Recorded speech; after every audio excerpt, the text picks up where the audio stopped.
niya, kasayas ang upan niya. Ang isipin mo, may Diyos pa rin ang tumulong sa atin.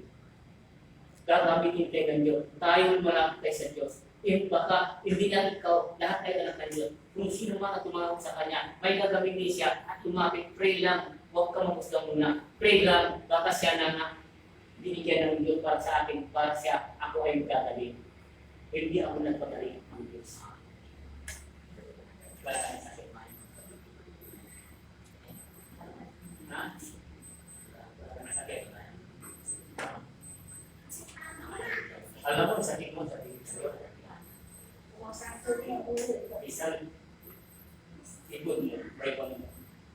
Yung isa. Parang tumapayo isang, parang isa na, ubat-ubat mo, kahit pilat na yan, mas turot mo. May narami ko, din sakit. Oo. Dahil ang lahat ng bagay sa atin, ang lahat. Lord lang ang pag-asa natin. Ako, sabihin ko sa iyo, hindi ako nagpagaling sa iyo. Nagpagamit ako dahil ginamit ako ng nagpagamit ako. Hindi ko na rin wala dito. Sino ba ako kumamit? Ang Diyos lang ang magbigay ng buhay sa akin. Siya magbigay sa akin para natin pa. Buksan natin ang pagbaba natin ang puso natin. Yan ang kaanin ng Diyos. Papasok din sa'yo. Buksan niya rin ang kanyang tahanan sa kanyang paraiso. Basta gawain natin, mag-ibigay tayo, mag-ibagay tayo, mag-isama tayo sa pamilya natin, at tanggapin natin si Lord. Pagtanggap sa kanya, at yun ang binubuan mo sa puso mo buka, ang tahanan niya sa puso. Pupunta siya sa kanyang kaharian, dadalay daw, buksan niya rin ang kanyang tahanan. Kung sasabihin, make and take ka for living. Tama niyo. Ano masasabi niyo? May hindi maganda, ay maganda.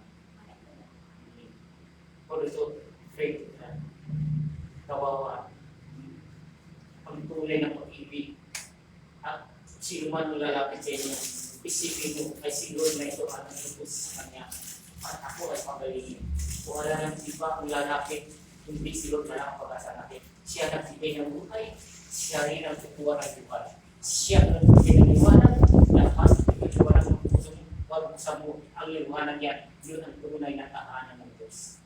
Ngayon, dadalay niya sa paraiso niya, ay bubuksan niya rin. May tinitake sa iyo. Mahal mo, ibig siya sa iyo, binisan mo niya. Pamilya mo at nagpahay mo, ang lahat ng kaibigan mo. Sa mga makuna, ang lapit mo na, ang nananggapin ka sa aking paraiso.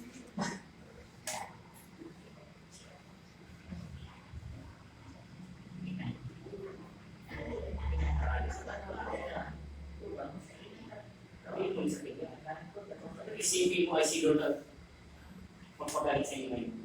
Sabihin mo lahat ang sakit. Paspasan ko lang ang pito sa kamay. Ipatong ko lang sa ulo.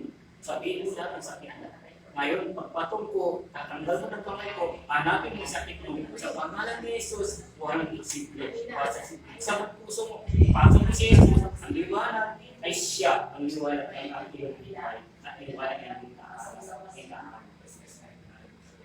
Sana mo natin sa'yo. Yan lang. Puso, very good.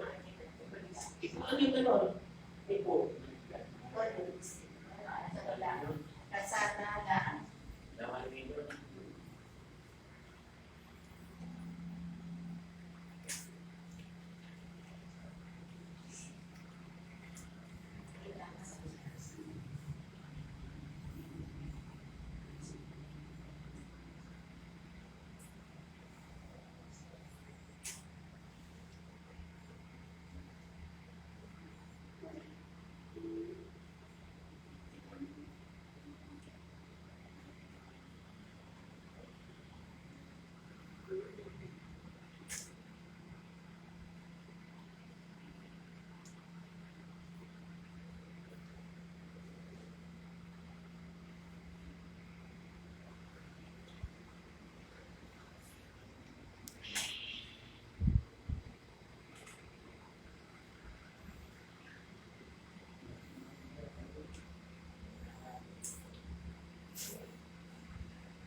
Kahit ka.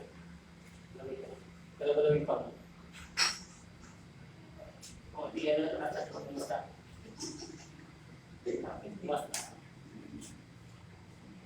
Basta sabihin ko sa inyo lahat ng mga may lugar, may siya ang magbibigay ng ating lahat ng bagay.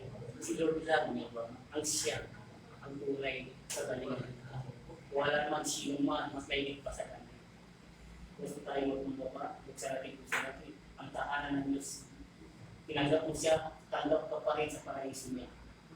Ikaw ang gumawa ng lahat mo. Gawa kang mabuti. Gumawa kang lahat ng bagay mabuti. Tapos tanggapin mo si Jesus sa puso mo at tatanggapin ka niya rin sa kanyang kahanan. Yun. Kasi kung ikaw ay puot galing, kung kukunin ka na, hindi mo narinig niya, hindi mo makita ang liwanag. Kahit dala-dala mo pa rin ang bigat ng kaluwan, hindi ka marunong magbaba, hindi ka marunong magbabay. Dapat makibagay at makisama ka lahat ng bagay. Edad natin ito, kailangan natin ang magbago na. Dahil pag oras kukunin natin, hindi natin alam kung kaya natin kukunin ni Jesus. Si Jesus lang ang nalakala. Kung oras dala-dala natin, hindi natin mabubuksan ang ilaw. Dahil ang puso mo, puot galit na nandyan. Kailangan i-release mo yan lahat. Dahil ang takalan ng Diyos, dito, pagsamantala lang tayo dito, hindi tayo abot ng 100 taon, pamira na. Doon, 5,000 taon, sa paraiso niya, walang hirap. Kung ikaw ay nawala at talagang di mo na alam kung saan ka patungo at kukunin ka. Sinong gumawa